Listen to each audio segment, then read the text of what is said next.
Alhamdulillah, wassalatu wassalamu ala Rasulillah Muhammad bin Abdillah wa ala alihi wa ashabihi wa mawalah. Sallallahu ta'ala fi kitabihil karim wa huwa asdaqul qailin. Bismillahirrahmanirrahim. Laqad kana lakum fi Rasulillahi uswatun hasanah liman kana yarjullaha wal yawmal akhir wa dzakarallaha katsiran. Wa qala aidan ya ayyuhan nasu ubudu rabbakum alladzi khalaqakum wal ladzina min qablikum la'allakum tattaqun alladzi ja'ala lakum al-ardha firashan was samaa'a binaa'a wa anzala minas samaa'i ma'a fa akhraja bihi minas thamarati rizqan lakum. Kepada para kiai, imam masjid, imam sholat, imam yasin, imam istighosah, imam manakib, imam al-berjanjar, imam genduren, seluruhnya yang kami hormati, teristimewa kepada Bapak Kepala Desa Mekarjaya serta perangkatnya yang kami hormati, sesepuh, bini sepuh Desa Mekarjaya seluruhnya tanpa terkecuali, dan saya hormati adik-adik dari grup Hadroh. Alhamdulillah sudah dibuka dengan sholawatnya adik-adik dari grup Hadroh. Mudah-mudahan dengan keberadaan kita ini juga dihadiri Nabi kita Nabi Muhammad SAW dengan syafaatnya. Dan para hadirin Bapak Ibu tanpa terkecuali semuanya saja yang dirahmati Allah. Alhamdulillah, syukur pada kesempatan malam hari ini kita dikehendaki oleh Allah untuk bertemu, berjumpa dalam rangka memperingati lahirnya Nabi kita Nabi Muhammad Sallallahu Alaihi Wasallam. Mudah-mudahan kebersamaan kita ini, kumpul kita ini bukan hanya di dunia saja, mudah-mudahan sampai ke surganya Allah nanti kita dikumpulkan di sana bersama-sama. Salawat beserta salam tetap dihaturkan dari baan junjungan kita Nabi besar Nabi Muhammad Sallallahu Alaihi Wasallam. Bapak Ibu hadirin sekalian, sebelum saya lanjutkan, mohon maaf operator tolong echo-nya nggak usah dibuka sama sekali. Echo-nya jangan dibuka. Enak kan? Echo nggak usah dibuka. Wes, ijek kurang enak. Oke. Bapak Ibu hadirin sekalian, acara-acara seperti ini walaupun keadaannya kita di dunia, tapi acara-acara ini untuk mengambil nilai akhirat, untuk mengambil nilai akhirat. Karena kebaikan kita itu jangan ditujukan untuk mengambil kebaikan dari orang atau balasan kebaikan dari orang atau dari makhluk yang lain, tapi setiap kebaikan kita tujukan kehadirat Allah Subhanahu wa Ta'ala, sehingga setiap kebaikan kita itu akan diberikan nilai oleh Allah yang lazimnya disebut pahala. Bapak Ibu hadirin sekalian, sangat kita butuhkan syafaatnya Rasul, dan sangat kita perlukan, bahkan nomor satu pentingkan ridhonya Allah. Itu bisa kita dapat kalau kelakuan, perbuatan, sudut pandang, cara berpikir itu hanya mengacu kepada Allah dan Rasulullah, dan itu bisa diukur dan bisa dilihat oleh kita sendiri, yaitu sesuatu yang tidak melanggar aturan agama. Itulah insya Allah kita akan selalu mendapat ridho Allah dan syafaat Rasulullah. Saya awali dengan pertanyaan kepada ibu bapak. Menurut bapak ibu, dunia ini penting nggak? Jawab sing kompak, nek ora kompak aku ora sida. Dunia niki penting mboten? Tapi dunia ad-dunya mazra'atul akhirah. Dunia itu adalah sawah ladang untuk akhirat. Berarti apa sih fungsi sawah ladang? Jadi aku bahasa Indonesia terus gini. Coba, ayo kita mikir, apa sih fungsi ladang? Apa sih fungsi sawah? Fungsi sawah dan fungsi ladang adalah tempat menanam, bukan tempat menyimpan. Gitu? Kalau dunia ini digambarkan sawah ladang, berarti dunia tempat menanam, bukan tempat menyimpan. Gambarannya, kalau bapak nanam padi di sawah, kalau sudah panen, sudah jadi gabah, apa ditumpuk di sawah, apa dibawa pulang? Aku usul, gak usah dibawa pulang, tumpuk di sawah aja, mau nggak? Nggak kan? Nah, itu namanya orang kurang berakal, ya, karena cuma ditumpuk di sawah nggak dibawa pulang. Orang yang kurang berakal itu dikatakan orang goblok, boleh ya?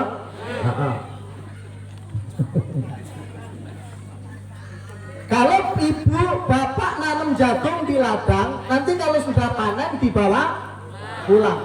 Apa sih kok harus kita bawa pulang? Biar manfaat, biar ada manfaatnya. Kalau kita kumpulkan di sawah, kita kumpulkan di ladang, itu akan busuk, nganggur, ya kan?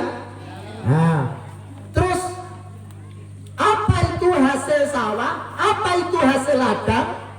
Kalau kita tarik kepada tadi adunya mazra'atul akhirah, apa sih hasil di dunia ini? Apa sih hasil hidup ini? Adalah perbuatan kita, setiap perbuatan kita, setiap kebaikan kita, karena panen itu kebaikan. Maka setiap perbuatan kita, setiap hasil kita, jangan hanya untuk mengharap pujian orang lain, kehormatan orang lain, terus dihargai orang lain, dibalas kebaikan oleh orang lain. Jangan, itu sama halnya ditumpuk di ladang. Misal ibu bapak panen, dibawa pulang, terus mana sih nilai yang dibawa pulang dan mana sih nilai yang ditumpuk di ladang? Karena dunia tadi digambarkan sawah dan ladang. Yang dibangunkan masjid ini ibarat panen, yang dibawa pulang apa ditumpuk neng ladang? Bawa pulang. Yang untuk bantu pengajian ini yang dibawa pulang apa yang ditumpuk di ladang? Bawa pulang. Terus yang dibelikan motor itu ditumpuk di ladang apa dibawa pulang? Motor itu untuk apa? Untuk urusan dunia. Motor itu dunia. Berarti yang dibelikan motor itu ditumpuk di ladang. Pertanyaan saya berikutnya, kira-kira bapak ibu bangun masjid ini bagus, ini masjid Nurhuda termasuk bagus. Ada yang menyumbangkan hartanya senilai harga motor satu. Jawab. Belum ya? Nah, berarti harta bapak, harta ibu, hasil bapak, hasil ibu tidak banyak yang dibawa pulang, banyak yang ditumpuk di abang. Kuwi wong pinter apa wong bodoh? Nah, itu baru motor, belum rumah. Rata-rata kebanyakan kalau saya lihat dari sana, dari ujung sana, dari Pak Mul ke sini, kebanyakan sudah bangun rumah, ya. Nah, aku tanya dulu, ini dulu, melok mikir. Kalau ngaji dengan saya harus melok mikir, nggak boleh nggak melok mikir. Ini dulu tempatnya di Mekarjaya, apa pindahan dari daerah lain? Pindahan dari Jawa, ada yang dari Lampung, mungkin ada yang dari Sulawesi, mungkin ada yang dari tempat-tempat lain. Ini di sini ini sudah mantap apa mau pindah lagi?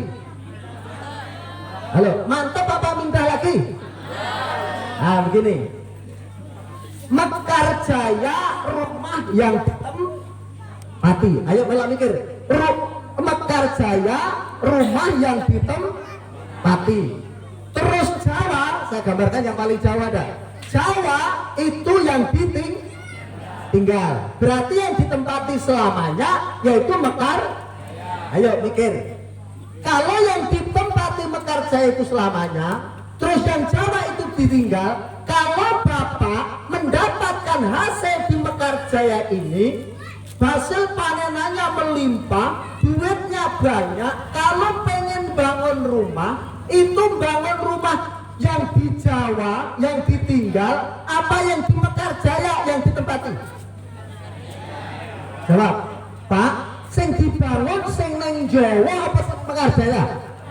Mekarjaya. Sebab kalau yang ditinggal kok dibangun, kuwi jenenge wong goblok. Jelas ya? Nah, terus maaf, mikir, kabeh mikir. Dunia ini besok ditinggal apa ditempati selamanya? Ditinggal. Lah akhirat itu ditempati selamanya apa ditinggal? Selamanya.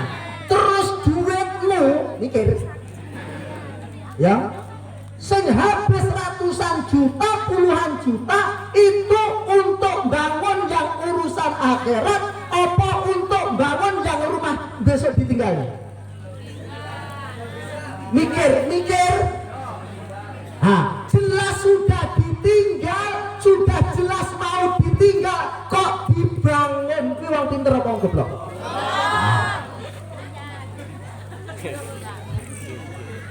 Bisa mikir tak?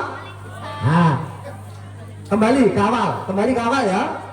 Dunia penting, akhirat lebih. Gambarannya begini. Sampean ketengnya sakit, bahasa Jawane kebelet krasa ngising ya, krasa ngising. Iki ben genah sebab ngeten iki Pak Lurah ngaji karo wong goblok itu kudune ngene iki. Ini ya, rungokna ya. Krasa ngising kebelet, wis nemen. Wis arep metu ya, krasa ngisinge dhisik. Lah anakmu cilik wis dolanan ning buritan apa? Belakang rumah. Iku wis arep metu. Lah anakmu kejegur blombang, blombange jeru anakmu kelep. Padahal iki mau sing penting. Wis sampean langsung ngising apa nulungi anakmu? Paham? Padahal ngising wis kebelet, tapi anak lebih penting. Ternyata krasa ngising iso ilang gara-gara roh anake kedelep belum. Mesti didhisik anake. Nek alah wong anak ya kejebure keri, wong aku krasa ngising dhisik ya ngising dhisik. Anak selak mati. Jelas? Nah, inilah orang cara berpikir tentang akhirat.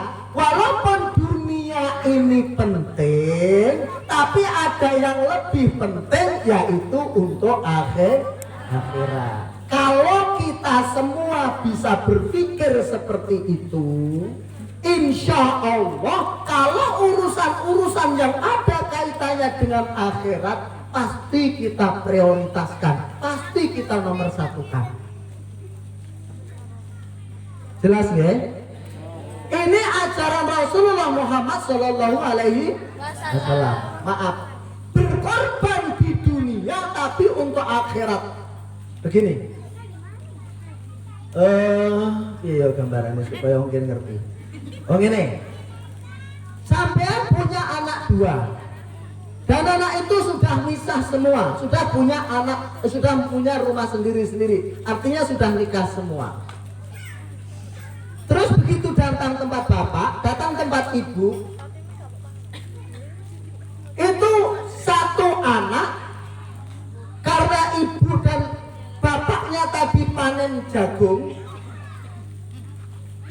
Kalau jagung ini nggak umum ya, padi ya. Ya padi wae.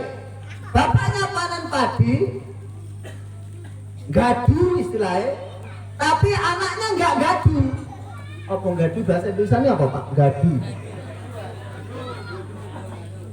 Ngerti Mbak? Aku bicara gadu sampai ngerti. Oh ngerti ya wes.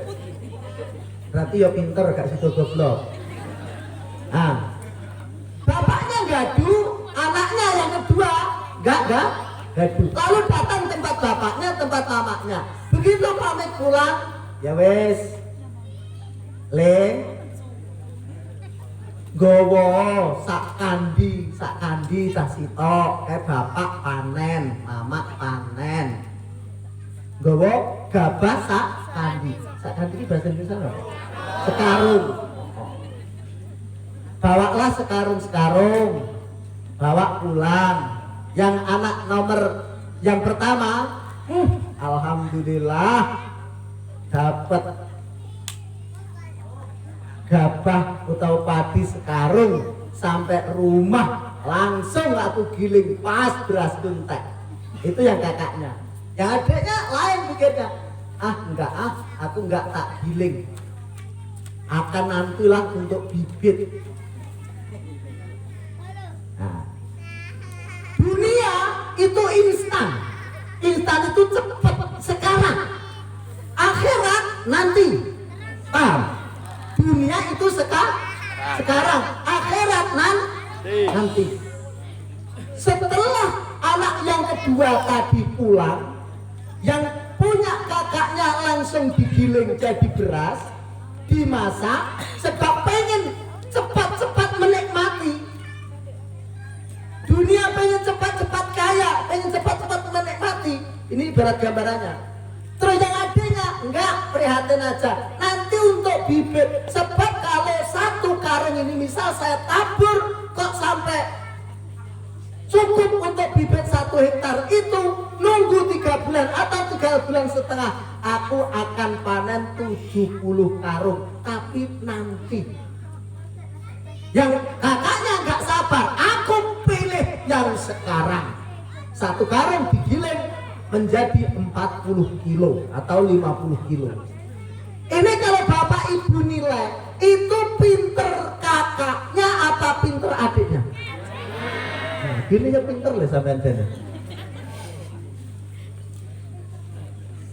Nah, maka mengapa kita berani berkorban?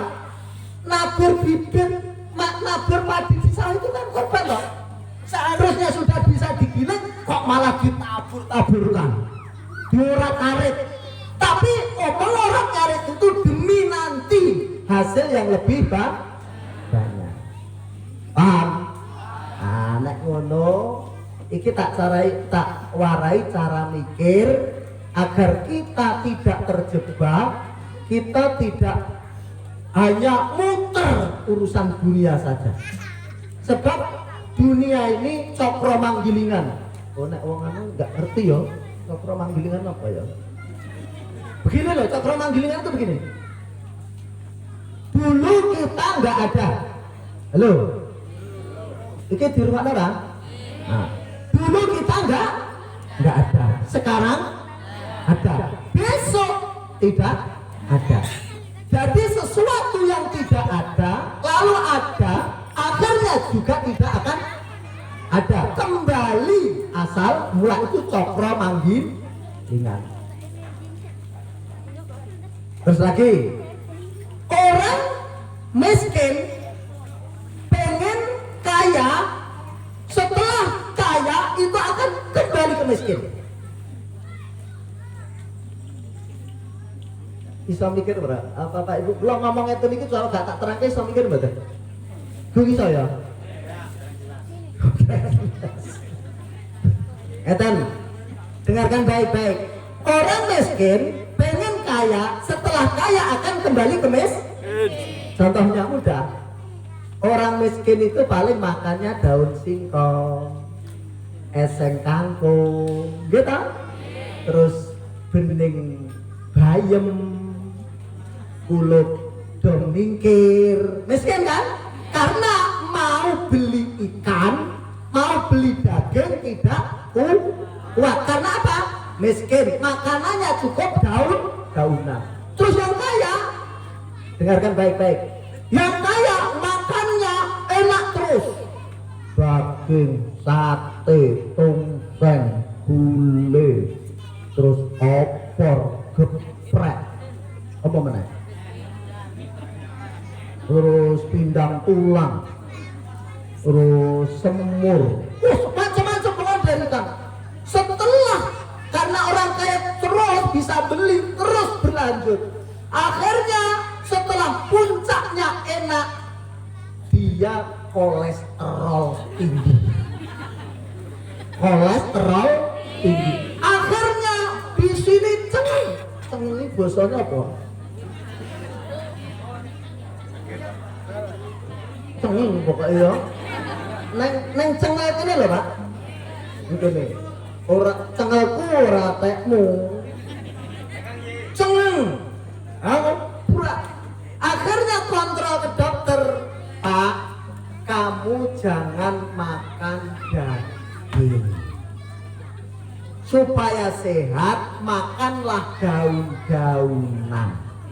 Akhirnya yang kaya makan daun-daunan juga, tapi bukan karena gak punya uang, karena kolesterol. Yang miskin juga makan daun-daunan, bukan berarti kolesterol, tapi gak bisa tapi sama, yang kaya makan daunan, yang miskin makan daunan, berarti miskin semua. Paham? Ini namanya cokro manggil. Maka kita jangan seperti itu loh sambut. Saya maksud, kita hidup itu jangan muter. Sering tuh saya contohkan. Nyapa Pak, sampean nyambut gawe, alah, ya golek duit. Lah duit ya apa? Alah, nggih tuku beras. Lah nyapa ndak tuku beras ya diliwet nggih mangan. Nyapa to Pak to ndak mangan ya ben waras. Lah nek weteng waras ya ben sehat. Lah nek sehat yo nyambut gawe lah. Lah nyambut gawe golek apa? Golek duit. Lah gitu apa? Gitu tuku pangan. Lah nyapa ndak mangan ya ben waras lah. Lah nek waras ben sehat awake. Lah nek sehat yo nyambut gawe. Lah nyapa nyambut gawe? Yo golek duit lah. Lihat ya apa? Gitu pangan. Ayo mau tekok ae. Lah nyapa ndak mangan yo ben waras. Lah nek waras yo ben sehat. Lah saya itu dia apa? Dia nyambut gawe. Kita muter enggak? Kira-kira uripmu ngono ki, Pak?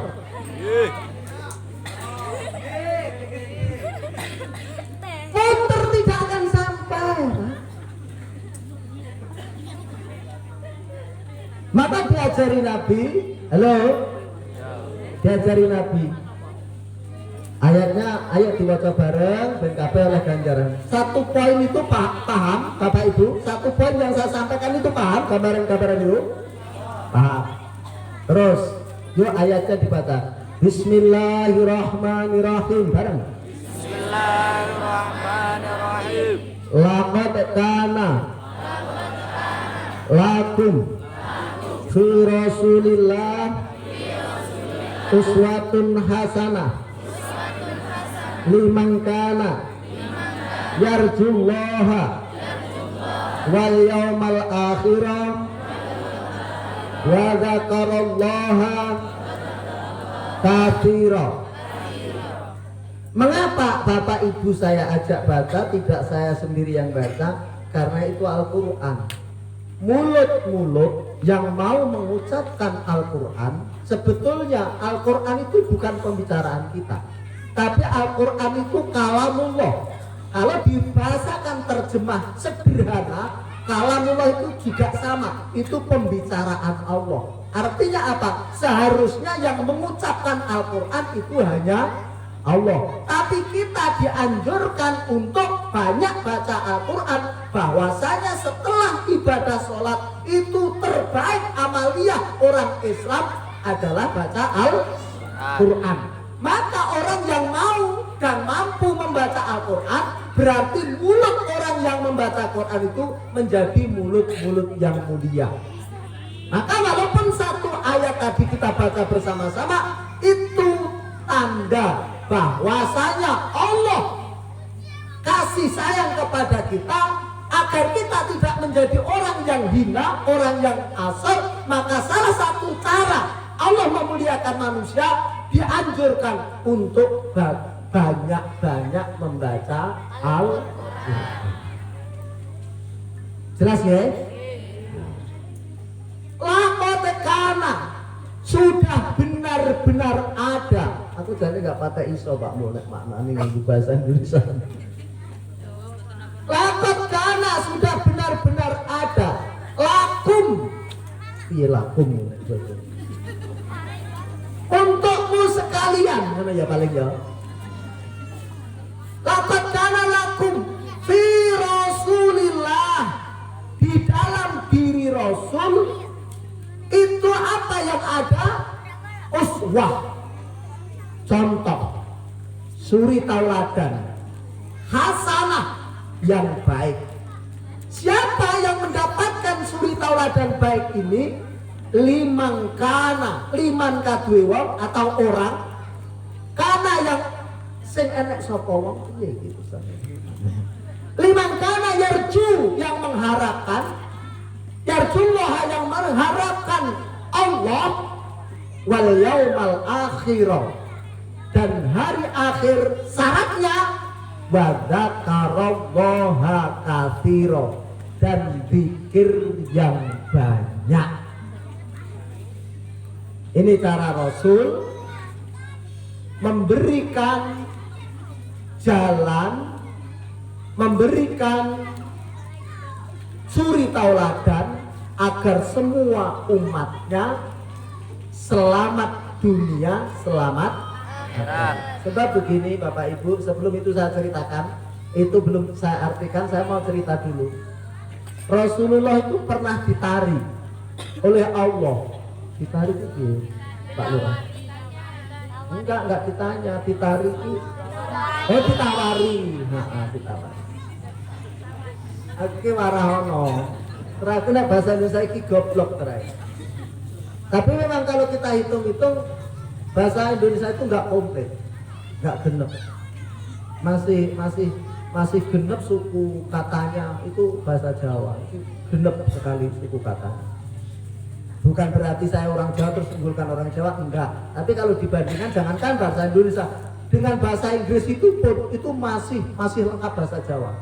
Bener kok. Padahal Inggris itu bahasa internasional, ya enggak, sangat dikejar oleh pelajar-pelajar untuk menguasai bahasa Inggris. Tapi sebetulnya kalau saya sendiri, daripada saya mengejar untuk pinter bahasa Inggris, saya lebih bisa mengejar untuk pinter bahasa Jawa. Sebab apa? Bahasa Jawa itu semakin paham dengan bahasa Jawa, dengan otomatis dia akan menjadi orang yang sopan santun. Karena apa? Salah satu contoh Rasul itu diutus ke alam dunia adalah innama bu'istu li utamima makarimal akhlak.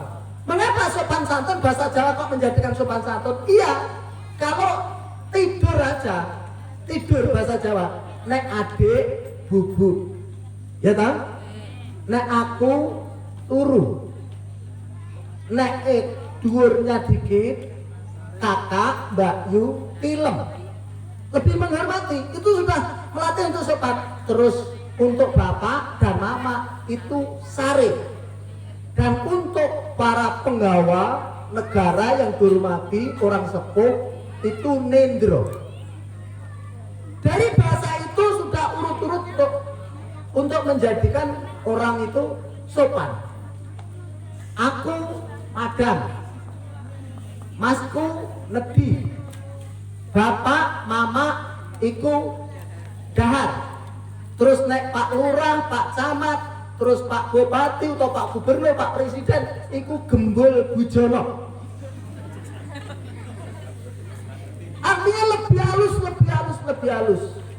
Itu hebatnya.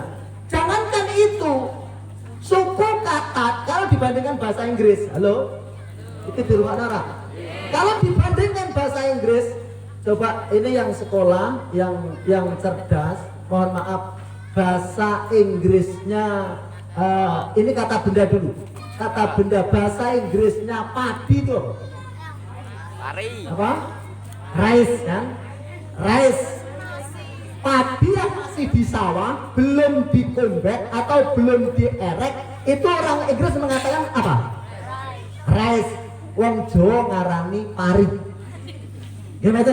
Setelah dikombek, orang Inggris mengatakan apa? Tetap rice. Orang Jawa ngarani gabah. Ya enggak? Nah, gabah. Gabah itu kalau banyak, kalau cuma satu aja, satu lintir gabah, orang Inggris mengatakan apa? Tetap rice. Wong Jawa las. Gimana? Itu kalau masih ada kulitnya. Kalau itu sudah digiling, orang Inggris mengatakan apa? Tetap rice. Kan goblok kan? Tapi orang Jawa mengatakan apa? Beras. Beras itu kalau utuh. Kalau utuh. Kalau beras itu remuk, patah-patah, orang Inggris mengatakan apa? Tetap rice. Orang Jawa menir. Ya enggak?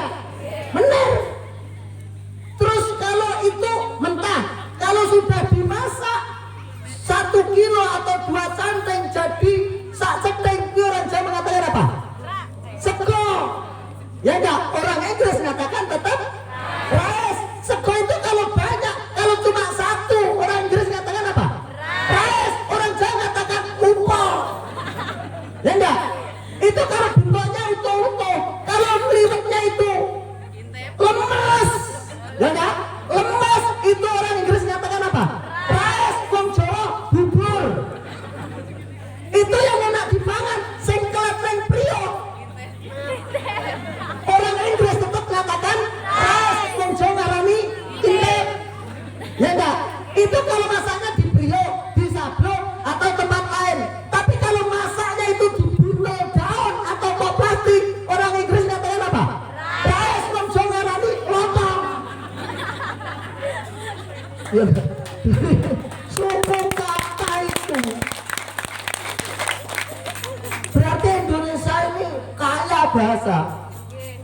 Kaya bahasa.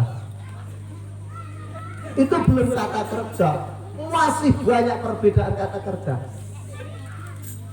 Ajal, siapa sih cerdas? Orang Inggris itu kalau membahasakan membawa itu apa? Itu sekolah apa? Membawa itu apa? Hah? Ya aku sing cedek. Iya enggak? Bring. Nah, bring kan leren. Oh, bring. Ah, bring. Aku pinter, aku manusia pinter. Bahasa Inggrisnya membawa, bring. Ya, bring katanya. Membawa. Ini kalau bahasa Inggris apa? Bring. Wong Jawa nyangking. Ya enggak? Nah, kalau bahasa Inggrisnya ngene lek kok kene piye? Tetep bring kan? Tapi orang Jawa disunggi. Kalau di sini bahasa Inggris tetep bring. Orang Jawa mengatakan dipanggul atau di pundak. Gimana? Kalau di depan tetep bring. Orang Jawa mengatakan pondong. Nah, yang buri orang Inggris katakan bring, orang Jawa katakan di gendong. Dari itu kata kerja ini masih banyak. Maka dari itu Bapak Ibu, kalau kita bicara tentang bahasa, luar biasa. Indonesia ini luar biasa. Dari sekian suku bangsa yang ada di Indonesia itu menampung beberapa kalimat, beberapa suku kata yang akhirnya Indonesia menjadi kaya. Gimana? Rakyatan kaya bahasa. Nah, sekarang mengartikan itu tadi. Mengartikan laqad kana lakum fi Rasulillahi uswatun hasanah liman kana yarjullaha wal yaumal akhir wa dzakarallaha katsiran.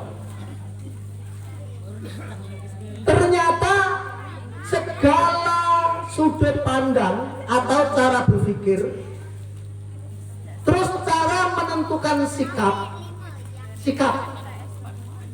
terus cara berperilaku, terus cara keinginan atau cara Jawane kerentek, ngerti kerentek Pak, ngertos kerentek sing tenati. Ternyata seluruhnya itu yang saya katakan tadi, baik sudut pandang, mikir, sikap, perilaku, kerentek, itu agar kita bisa selamat maka mencontoh kepada cara sudut pandang Rasul, cara berpikir Rasul, cara berperilaku Rasul, cara kerentek Rasul. Nah, bagaimana kita bisa menirukan? Harus mengetahui yang kita tirukan. Ini kalau kita punya rasa cinta kepada Rasul, pasti apapun yang dilakukan Rasul itu pasti senangnya menirukan. Minimal selalu bikin puas yang kita cintai dan tidak menyakiti yang kita cintai. Ini, halo, iki di rumah apa lagi? Nih, ya, alam-alam lain dan genah ya. Pertama, cara sudut pandang. Sudut pandang Rasul adalah segala sesuatu yang disaksikan dan dilihat Rasul itu selalu mengacu kepada kodrat dan takdir Allah. Kodrat dan takdir Allah. Sekarang cepet tak tarik biar Anda cepet tahu. Sekarang ditarik kepada kita semua. Surat. Setiap orang, ini dengar baik-baik dan camkan baik-baik. Setiap orang itu punya takdir sendiri-sendiri. Dan takdir setiap orang itu bukan ditentukan oleh orang itu sendiri, tapi takdir seseorang itu ditentukan oleh Allah. Maka kalau ada peristiwa, kejadian, perubahan sesuatu yang itu kena pada seseorang, seseorang itu boleh juga keluargamu, boleh juga tetanggamu, boleh juga kawanmu, boleh juga kenalanmu, boleh juga sahabatmu. Kita nggak perlu maido. Maido ya kok maido? Mencela, ngelek-ngelek, menggunjing, menyebarluaskan karena orang yang sedang kau saksikan menurut kamu itu orang jelek atau orang nggak betul, dia sedang menerima takdirnya. Kalau Anda tidak terima, Anda menggunjing, Anda menjelek-jelekan, berarti Anda itu jelek. Jelas? Nah, ini sudut pandang Rasul. Maka sudut pandang Rasul itu selalu mengacu kepada takdir dan ketentuan Allah. Ada 3 yang harus dipahami. Ini harus selalu memerlukan kecerdasan loh Pak. Nek sama nggak cerdas nggak nyambung ini Bu. Allah yang menentukan atau menakdirkan. Kita yang menjalani takdir. Orang lain yang komentar. Berarti 3 ini harus kita pahami. Kalau paham itu, sudut pandangnya itu, maka kita tidak mudah sakit hati jikalau digunjing, dilok-lokne, difitnah, artinya dikomentari orang lain. Allah menentukan, maka semua yang terjadi ketentuan Allah. Terus yang orang menjalankan itu berarti orang sedang menjalankan takdir Allah, ya kan? Kalau orang itu komentar itu ada yang jelek, ada yang baik. Kalau Anda sedang melakukan sesuatu atau sedang bangkrut atau banyak masalah atau macam-macam lah, kalau ada orang komentar baik, sampean nggak usah merasa bombong. Kalau ada komentar itu jelek, sampean nggak usah merasa sakit hati. Karena apa? Orang yang komentar itu sedang menggunakan fungsinya. Karena orang lain komentar adalah memang itulah fungsinya. Paham? Allah yang menentukan, kita yang menjalankan, orang lain yang komentar. Pas loh? Udah. Jadi kalau ada komentar macam-macam, gak soro jawabannya eleh kok gak teknik lambi jarang. Enak. Lepas dari itu semua. Akhirnya perasaan kita enak. Jelas? Bisa diterima ini ya? Nah, itu sudut pandang. Yang kedua, memang ngaji kali kula iki kudune melok mikir. Ora melok mikir ora nyambung. Gitu? Yang kedua, cara berpikir. Ternyata pikiran kita dengan pikiran Rasulullah itu jauh. Begini, Rasulullah itu pernah mengalami peristiwa seperti ini. Rasulullah itu dulu miskin. Rasulullah itu miskin. Lalu setiap perjuangan Rasul, setiap perjuangan Rasul itu yang membantu adalah Ansor dan Muhajirin yang ada di Madinah. Seluruh perjuangan Rasul dibantu, terus bangun masjid dibantu, berjuang mau ini itu terus dibantu. Mereka lah yang membantu. Saat Rasul sudah menjadi kaya, dengarkan baik-baik dan belok mikir. Saat Rasul sudah menjadi kaya, ternyata Rasul itu kalau kita bilang sekarang zakatnya, sedekahnya, jariahnya tidak diberikan orang-orang yang pernah menolong Rasul saat Rasul masih susah. Tapi justru banyak yang dikirimkan ke Mekah karena Mekah itu banyak keluarga Rasul. Paham? Nah, terus akhirnya ada salah satu yang berani tanya kepada Rasul, cara orang Indonesia, oh dulu pokoknya ngerasani lah, dulu waktu susah kita yang biasa kesana kemari, kita yang dikorbanin, kita yang suruh bantu ini itu, pokoknya berutu lah. Nah, tapi saat enak, bukan kita yang yang dikasih, yang dibantu, tapi justru orang Mekah. Begitu didengar Rasul, semua dikumpulkan. Apa jawaban Rasul? Ini sudut pandang Rasul paling hebat. Bukan sudut pandang, cara berpikir Rasul. Nah, cara berpikir Rasul tadi sudut pandang, ini cara berpikir Rasul. Lalu Rasul begini. Dengarkan baik-baik, sahabatku semuanya, kaum Ansor dan Muhajirin, dengarkan baik-baik. Sampean semua, Anda semua, ini sudah mempunyai posisi, mempunyai derajat mulia, derajat yang baik. Mengapa derajat mulia dan yang baik? Karena Anda semua sudah terus membantu perjuangan agama ini. Tapi kalau Anda mengharapkan uluran tangan dariku tentang harta, berarti Anda tidak jadi menjadi orang yang mulia. Karena apa? Anda mengharapkan pemberian. Sebetulnya derajat yang mulia adalah derajat yang memberi, bukan yang diberi. Yadi ulya khairun min yadi sufla. Tangan yang di atas itu lebih baik daripada tangan yang di bawah. Lalu semua belum rasanya. Oh gitu ya Rasul. Iya, kamu sudah jadi orang mulia, sudah jadi orang baik. Udah jangan kau ubah identitasmu untuk terus memberi. Jangan menjadi orang yang suka diberi. Kalau ini kita kembangkan, Maka begini, Bu, sini banyak orang sedekah nggak? Banyak kan? Kalau kita datang ke tempat orang sedekah, itu kalau tempat saya mengatakan becek. Kalau kenapa? Becek ya? Becek. Misal, sampean becek. Becek itu nyumbang, baik nggak? Baik.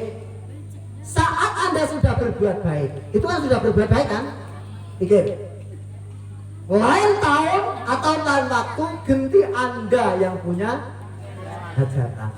Lalu orang yang apa?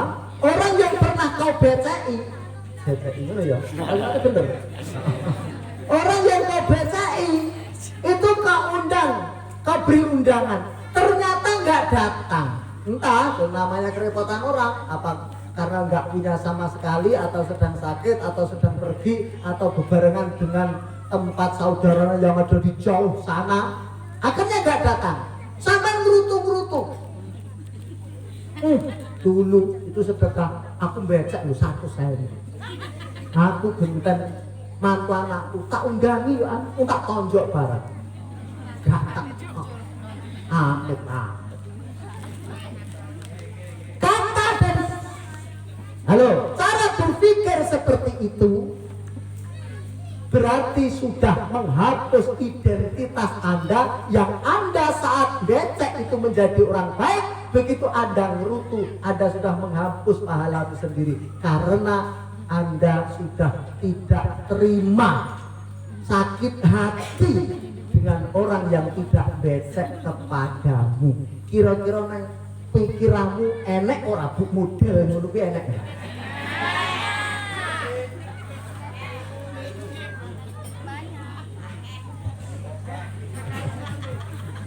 Akeh deh. Wes mikir dhewe sak karepmu. Kalau diundangi sebagai hormat. Datang undangan itu hukumnya wajib. Tapi nyumbang dan tidaknya terserah. Ngono ya, kalau nggak nyumbang ojo nganti loro. Itu baru bener. Nyumbang diterima, gak dinyumbang ya wes aku orang golek sumbangan. Paham? Yo. Sekarang tak jelas nih, ini biar sampean gamblang. Sebetulnya apa sih cara berpikirnya Rasul begini? Ya, ini di kalimatnya jawab boleh ya? Aku kalau kalimat kamu nggak pakai pinter masalah. Begini, kendel tanpa piandel, ya, aman tanpa gaman, sekti tanpa aji,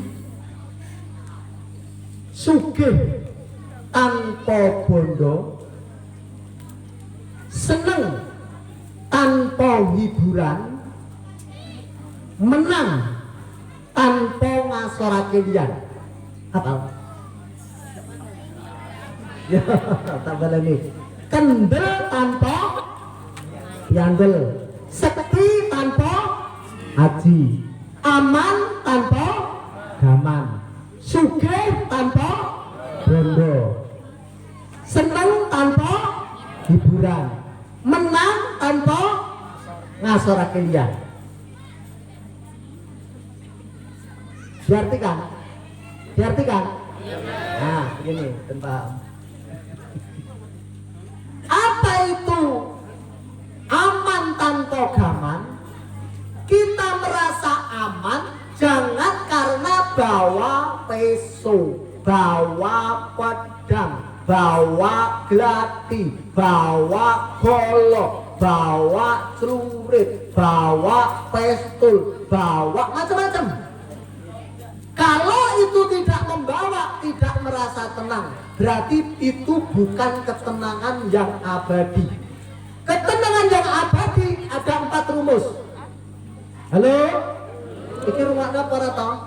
Bu, ibu. Rumusnya agar kita aman yaitu harus iman, aman, uman, amin. Ayo bareng.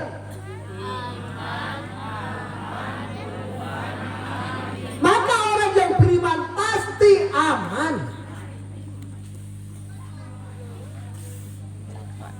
pasti aman. Yang tidak aman itu baru merasa iman tapi belum beriman beneran. Kalau beriman beneran pasti aman. Maka wala yang fau malu wala banun ila man atawahu biqalbin salim. Qalbin salim itu apa? Hati yang aman, yang iman. Maka orang yang iman itu pasti aman. Yang aman itu pasti uman. Uman itu kebagian. Urusan dunia juga sudah ada bagiannya dari Allah. Urusan akhirat juga bagiannya di surganya Allah. Maka uman itu bagian nih bahasanya. Iki paham orang tau ngomongnya aku ngomongin ini. Kok enak sih sempet ngobrol barang gitu. Orang mikir nih. Kayaknya merutus kok uman kalau ngobrol. Paham ya? Nah, maka iman, aman, uman, amin. Amin Allah yang mengabulkan. Maka kalau ada orang berdoa kira amin, amin itu maksudnya Allah benar-benar mengabulkan. Nah, itu yang dikatakan aman tanpa aman. Sakti tanpa aji.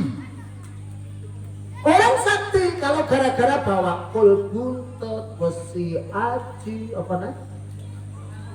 Semar, ora semar mesemi beda. Oh, semar mesemi tinggi ngerayu wong wedok. Apa? Wesi kuning, pring petuk, keris, terus apa mana? Merah delima.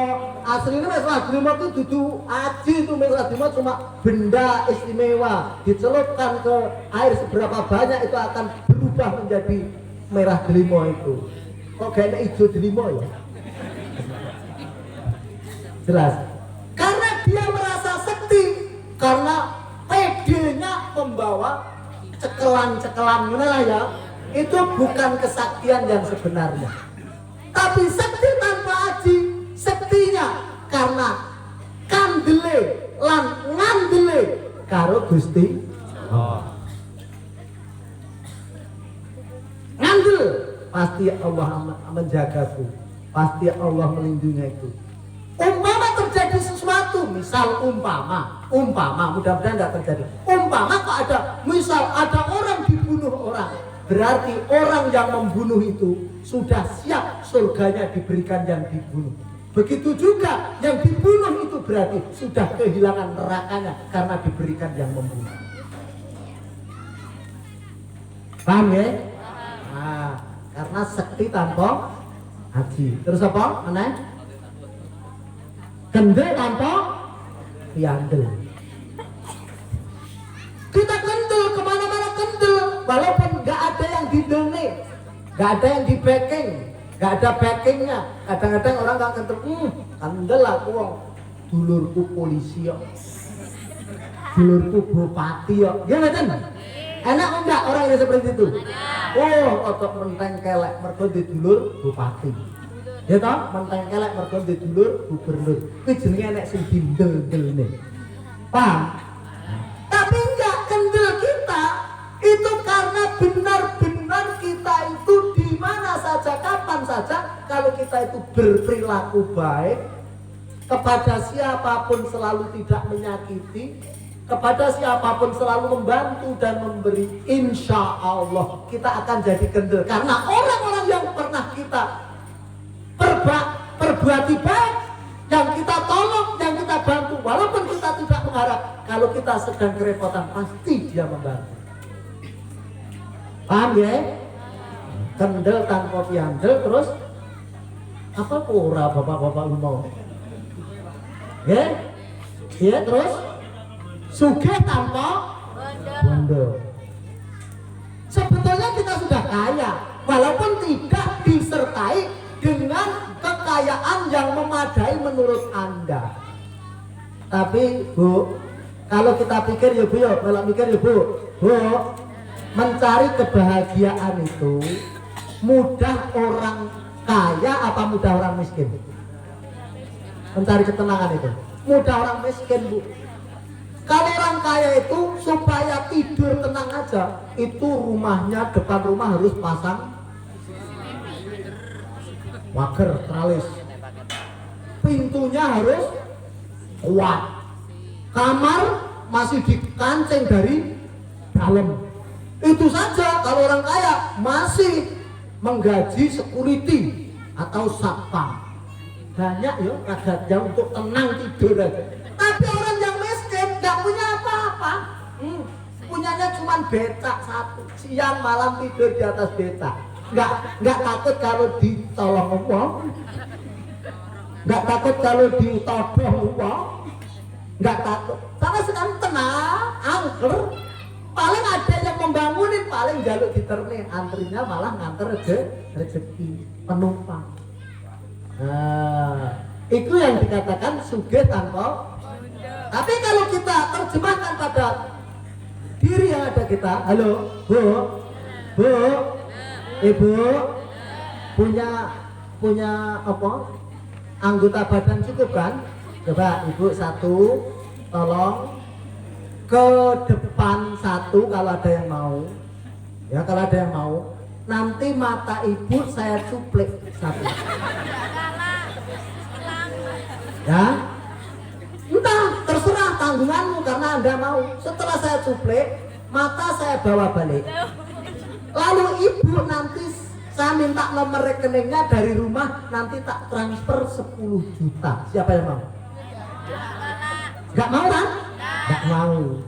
Itu baru mata satu 10 juta gak mau. Kalau mata dua 20 juta. Hidungnya satu 30. Mulut satu 40. Telinganya dua berapa?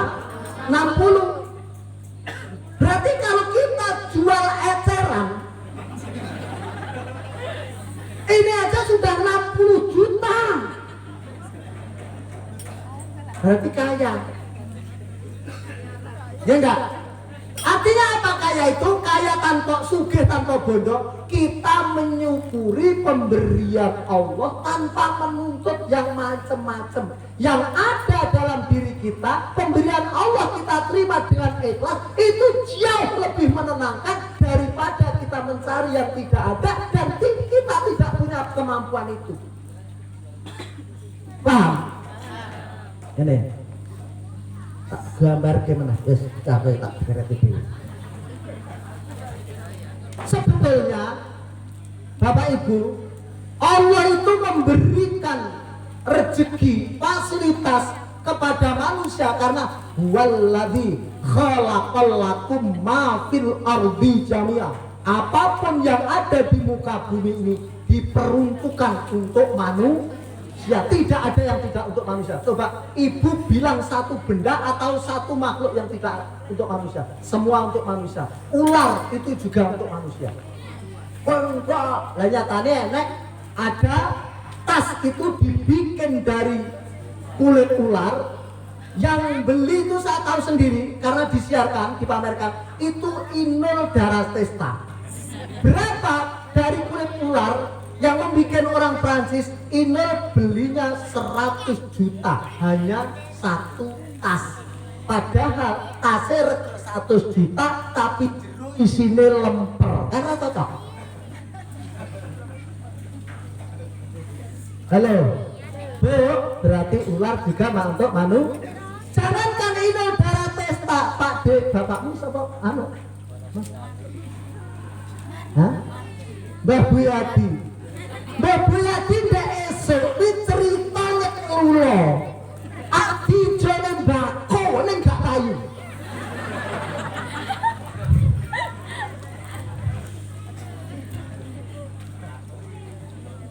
Jelas ya? Jelas ya?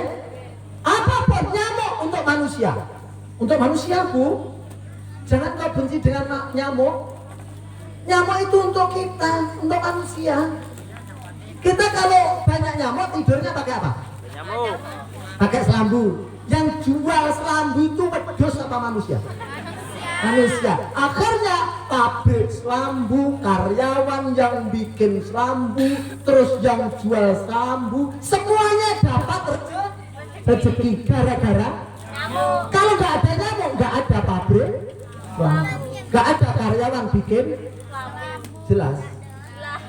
Ular yang ibu benci itu yang gatel itu untuk manusia. Kok bisa? Sampai nanam kacang, nanam terong, nanam bayam, nanam sayur-sayuran, nanam padi. Kalau ada ularnya di apa? Semprot itu pakai tangki. Yang jual tangki itu manusia apa sapi? Manusia. Yang bikin pabrik tangki itu gajah apa manusia? Manusia. Karyawan bikin tangki itu juga belum jenis obatnya. Obat ular itu saja itu macamnya banyak, mereknya banyak.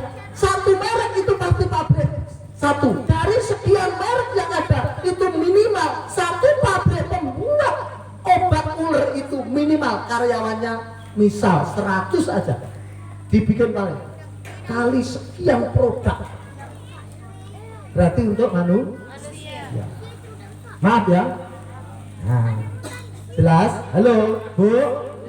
Ini yang dikatakan sugih tanpa dari unsur air. Nah, coba sampai sebetulnya Bapak Ibu, kita itu tidak ada jalan untuk tidak bersyukur. Apa itu? Coba air. Dari iki merek apa ini? Aku mbahmu ngono. Aku yo iso maca to yo mosok. Tulisane ALFA kok aku wah. Sekolahmu nanti to, Dok? Wong aku takok Pak Mul kene ora nek ngadol aku kok. Mboten enten Pak, entene yo ngoten niku. Yo ya wis. Dadi aku yo nekat. Asline aku ngombe iki nang ngoro eri. Tapi yo nekat kok enek iki timbang ra ngombe.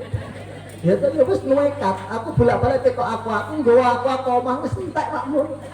Entek nang kono ke Tirta apa? Heeh, ning kono entek. Aku ngombe iki jane rada eri tapi ya nekat tak ngombe dhisik ya.